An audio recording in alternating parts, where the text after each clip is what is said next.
আবারও আরজিকর খবরের শিরোনামে আবারও একটা মৃত্যু, আবারও একাধিক প্রশ্ন সামনে আসছে।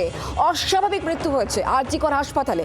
লিফটে আটকে পড়েন এক ব্যক্তি, তার মৃত্যু হয়েছে। মৃত ব্যক্তির নাম অরূপ বন্দ্যোপাধ্যায়। তিনি নাগের বাজারের বাসিন্দা। সন্তানের চিকিৎসার জন্য আরজিকরে যান তিনি। আটক করা হয়েছে লিফটম্যানকে। একাধিক প্রশ্ন উঠছে। কি কি প্রশ্ন উঠছে আমি সেটাই এবার জানার চেষ্টা করি, কথা বলবো। অর্কদীপ্ত এই মুহূর্তে আমার সঙ্গে রয়েছেন, আমাদের প্রতিনিধি সরাসরি। অর্কদীপ্ত, এই মৃত্যু নিয়েও তো অনেকগুলো প্রশ্ন উঠছে, কি কি সেই প্রশ্ন?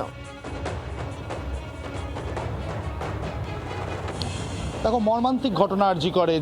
এক ব্যক্তি বছর 40 বয়স, নাগেরবাজারের বাসিন্দা, তিনি এসেছিলেন আরজিকরে নিজের সন্তানকে দেখানোর জন্য। সেখানে লিফটে আটকা পড়ে গেলেন এবং সেই লিফটে আটকা পড়ে ঘন্টা দেড়েক সেখানে তিনি আটকে থাকেন এবং শেষে যেটা জানা যাচ্ছে প্রাইমারিলি হৃদরোগে আক্রান্ত হয়ে মারা যান। আরজিকরের মতো একটা হাসপাতাল যেখানে সবসময় এত লোক, যেখানে লিফটটা বারবার ইউজ হয়, সেখানে 1 ঘন্টা 1.5 ঘন্টা আটকে থাকলেন, সেখানে তাকে উদ্ধার করার কেউ এলো না, 1 নম্বর। 2 নম্বর হচ্ছে এই লিফটটা নিয়ে গত কয়েক মাস ধরেই কিন্তু প্রশ্ন ছিল, এমনটা কিন্তু জানা যাচ্ছে আরজিকর সূত্রে, যে লিফটটা মেনটেনেন্স বা পর্যবেক্ষণ প্রপারলি হচ্ছে কিনা এই নিয়ে প্রশ্ন ছিল।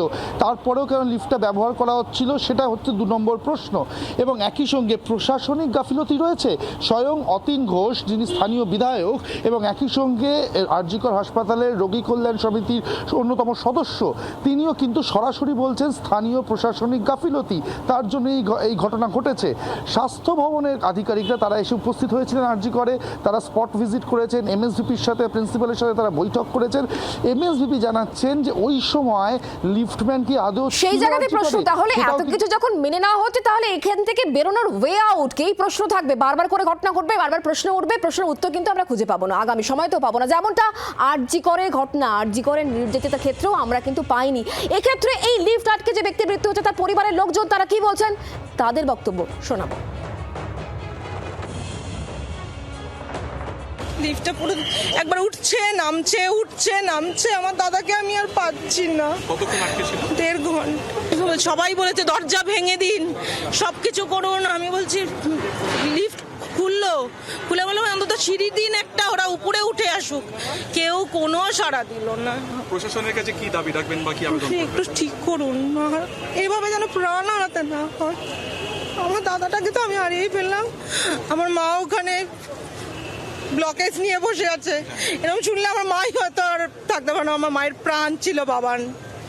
মা, তোমার বাবান আর নেই মা। সুকান্ত বাবু, মর্মান্তিক বললেও বোধহয় কম বলা হবে। আবারও সেই আরজিকর, আবারও সেই ভোর রাত, আবারও মৃত্যু এবং একাধিক প্রশ্ন। দেখো, আরজিকর যেন খবর শিরোনামে এই কারণে, দেখো অপারেটর না থাকার জন্য কিন্তু এটা হয়েছে, যেটা হাসপাতাল কর্তৃপক্ষ, বিদ্যুৎ বিভাগ এবং পূর্ত বিভাগ মূলত যারা দায়িত্বে থাকে তাদের কাছে রিপোর্ট তলব করেছে। তুমি দেখো পুরো বেসমেন্টে চলে এলো লিফটটি আবার উপরে উঠেছিল, উঠে আবার বেসমেন্টে এলো। তার মানে প্রথম থেকে রক্ষণাবেক্ষণের অভাব কিন্তু আজকের নয়। আরজিকরে কিন্তু এরকম বহু রিপোর্ট রয়েছে। মানে আরজিকরে নৃশংস ঘটনা ঘটে যাওয়ার পরও আরজিকর যে তিমিরে ছিল সেই তিমিরেই যে রয়েছে এই লিফটে দুর্ঘটনা, সেটাই কিন্তু প্রমাণ করছে। অনেক ধন্যবাদ আমাদের সঙ্গে সরাসরি থাকার জন্য। বাংলার আওয়াজ, বাঙালির আবেগ, জি 24 ঘন্টা।